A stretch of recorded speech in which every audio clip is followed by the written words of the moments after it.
สบายดีพี่น้องมาเนี่ยเรามาเก็บภาพบรรยากาศเด้อ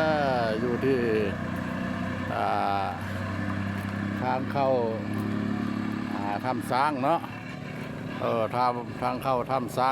งนี่แหละอยู่ที่ว่าบ้านถ้ำเนาะเมืองตะแคกแข่งขมวนอันนี้แหละมาเก็บภาพทงให้ทงหน้าของพ่อแม่ประชาชนเนาะเพิ่นก็เข้าเพิ่นในสุกหลายแล้วเนาะเนี่ยพอเข้าเพิ่นมีตะบักงามๆเนื่องว่าคนได้เข้าแล้วปีนี้คือเข้างามท่านผู้ชมอันนี้เราอยู่ตีนผู้ตีนผาเด้อตีนผู้ตีนผาบ้านถ้ำนี่แหละเนาะบ้านถ้ำเมืองตะแคกแข่งขมวนเฮาเพิ่นก็อีกบ่พอเท่าใดเนี่ยเพิ่นก็สิได้เกี่ยวละมันเป็นข้าวดอเด้อเกี่ยวข้าวดอรอแผ่นเพิ่นว่า ผู้สาวพัดไปนั่นเนาะไปทำงานอยู่ต่างประเทศช่วงดำนาแล้วนี่เด้อแล้วก็นัดเดียวกับผู้บ่าวว่าเจ้าอยู่ท่าค่อยไปหาเงินก็เด้อว่ายามฮอดเข้าซุกเข้าแก่แล้วค่อยสิมาเกี่ยวบางเทื่อก็ผู้หญิงผู้สาวไปเนาะผู้บ่าวอยู่บางเทื่อก็ผู้บ่าวอยู่ผู้สาวไปกับผู้อยู่กับเกี่ยวเข้ารอท่าแล้วเนาะ แล้วให้นี่ก็ยังบ่มาแล้วให้หน้าก็บ่มา บางเทื่อก็บ่เห็นจ้อยเลยบางเทื่อก็มาตำพัดตำนัดท่านผู้ชมเนาะบ่เว้าก็บ่ได้หัวเนาะแต่ว่าทำนองมันไปแบบนั้น อันนี้แหละมันเป็นลักไฟใหญ่เด้ออยู่ทางเข้าบ้านถ้ำเฮาเนี่ยละถ้ำบ้านถ้ำผาสร้างเฮาเนี่ยละมันเป็นคือแนวนี้สวยสดงดงามเข้างานเพิ่นกับบ่ทันได้สุกนั่นเด้ยังเขียวอยู่ก็คาดว่าประมาณเดือนนี้ค่อยไปเนาะเดือนนี้ค่อยไปเดือน12ออกมาก็อาจจะสิได้เกี่ยวนี่แต่ผู้แต่ผาท่านผู้ชมเลยสวยสดงดงามไปเบิ่งหลายๆบ่อนน้องกันเนาะ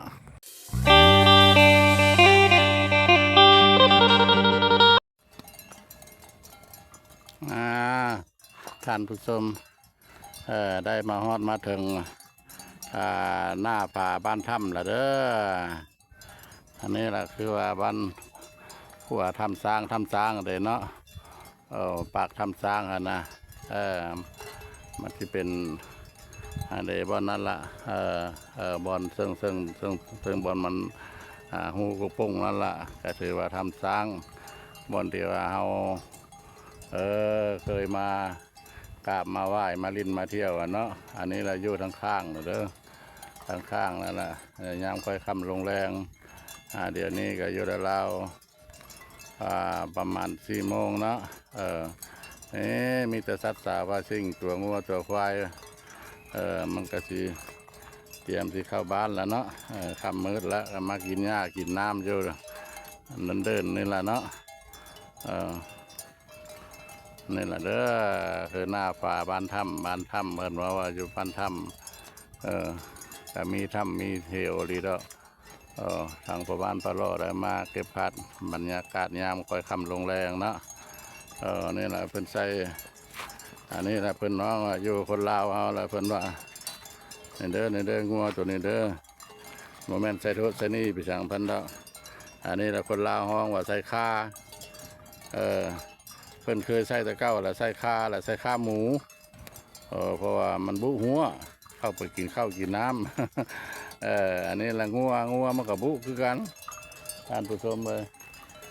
มันลมหัวแล้วมันก็บืบไปเลยแล้วมันก็พายเข้าได้เพื่อนละจังว่าเห็ดคาไส้เป็นยังจะเห็ดไส้ตัวเดียวจากอย่างนั้นเนาะอธิบายท่านผู้ชมฟังตัวนี้มันเป็นแม่ใหญ่กระมูหัวหน้าสวซะหัวหน้าผู้นี้บุได้แล้วก็บรรดาลูกๆหลานๆแล้วก็ลุมเข้าน้ำเดียว แต่ว่าตัวนี้พาบุในตามเบิ้งนะนั่นเป็นหัวหน้า หัวหน้าหมู่ เอาละใส่ข้าไว้เด้อท่านผู้ชมเด้อ อันนี้แหละมันเป็นเดินทางข้างอยู่สถานที่แหล่งท่องเที่ยวผาสร้างเฮานี่แหละเนาะให้ท่านผู้ชมได้รู้ได้เห็นอยู่ภายในหรือต่างประเทศอยากมาลินมาเที่ยวมาได้เลยเด้อน้ำมันก็บกแห้งแล้วไปมาได้สะดวกสบายท่านผู้ชมเลยนั่นนี่ละหัวกระลายตัวมันสีเข้าแรงแล้วเนาะสีค่อยค่ำลงแรงละเดี๋ยวนี้ก็แดดก็กำลังยามค่ำมาได้มันก็แห้งนั้นไปเบิ่งอีกหลายบ่อนำกันเนาะ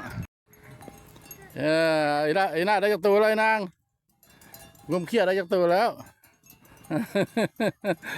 งุ่มใส่พ่อวะเอา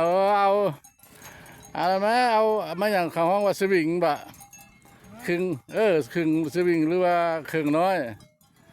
โอ้กันได้เขียดทรายแล้วก็เอามาเห็ดเนี่ยลอย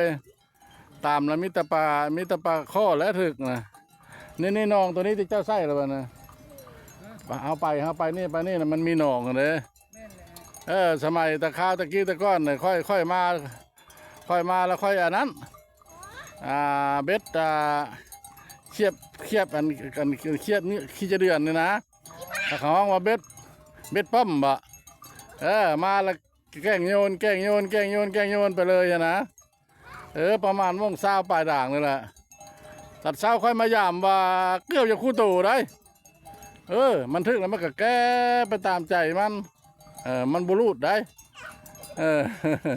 สมัยตะกี้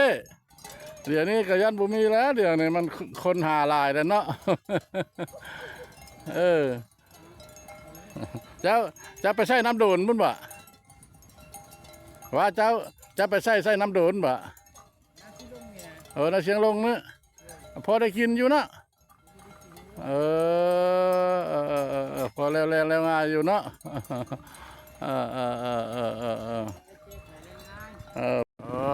ท่านผู้ชมเลย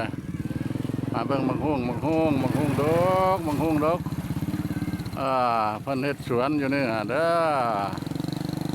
เฮ็ดสวนปลูกข้าวเพิ่นก็จนล้มพอบางหน้าพอท่านผู้ชมมังคุงเพิ่นก็จะไม่มันดกพอนะพอป้าแต่บางอะไรกกพออันนี้สวนของพ่อแม่ประชาชนชาวบ้านถ้ำเด้อสวนสดงดงามสวนมะพร้าวนะเนาะสวนมะพร้าวแล้วมะพร้าวหอม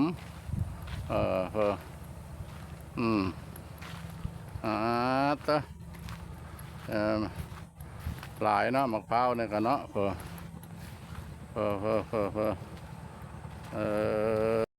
อันนี้มันเป็นส่วนที่สองเด้อส่วนมะพร้าวหอมส่วนที่สองเพิ่นได้เฮ็ดหัวเฮ็ดกำแพงเพื่อจนเศร้าจนสุดส่วนยันเลยอยู่ทางในแม่นฟาร์มหมูฟาร์มเป็ดฟาร์มไก่เพิ่นเนาะทางลุ่มก็เป็นน้องสะเพิ่นคักหลายเนี่ยอยู่ติดกับตีนผู้ตีนผาอันนี้แหละคือว่าตีนผู้ตีนผาเด้อนี่เด้อสูงสั้นสวยสดงดงามท่านผู้ชมเลยประมาณพาเลาะกับบริไปใส่มาเนี่ยอะไรมาเก็บภาพบรรยากาศยามค่อยค่ำลงแรงเนาะมาให้ท่านผู้ชมได้หูได้เห็นอันนี้นะมันขัวเข้าถ้ำช้างเด้อถ้ำช้างเฮาละเนาะถ้ำช้างที่ว่าอยู่บ้านถ้ำนี่ละอยู่บ้านถ้ำพน้องว่าถ้ำช้างนี่ละถึงทั่วปีแต่ละปีมาเดือน5บุญสงกรานต์เนาะเพิ่นจะได้มาเฮ็ดพิธีเฮ็ดบุญเฉลิมฉลองโอ้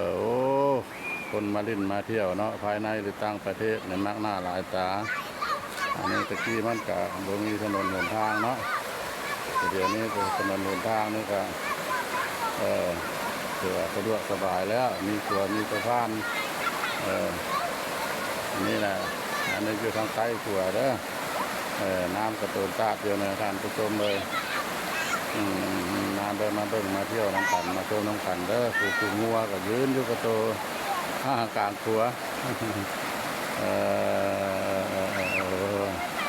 อันนั้นก็น้องน้อยเยาวชนเพิ่นเนาะเพิ่นอาบน้ำอาบท่ายามแรงมาแล้วลงดินน้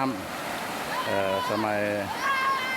พอบ้านพอโลยังน้อยกันในนี้แหละค่ำมาแล้วก็ลงดินน้ำดินในเนาะ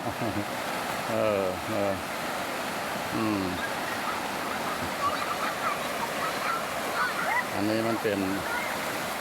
ปากประตูน้ำเพิ่นเด้อประตูน้ำอยู่ที่ขัวนี่แหละหลายปากเนาะยามน้ำมาเต็มเลยลงดินน้ำมาบ้าง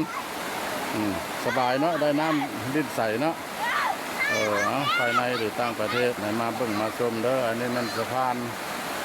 ทางเข้าทำสร้างเด้อ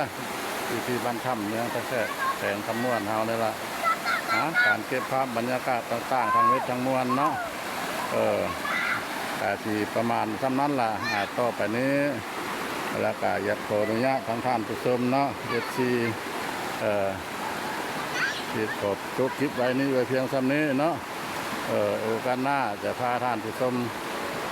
ไปหู้ไปเห็นไปเบิ่งหลายที่หลายบ้านก่อนที่จากกันไป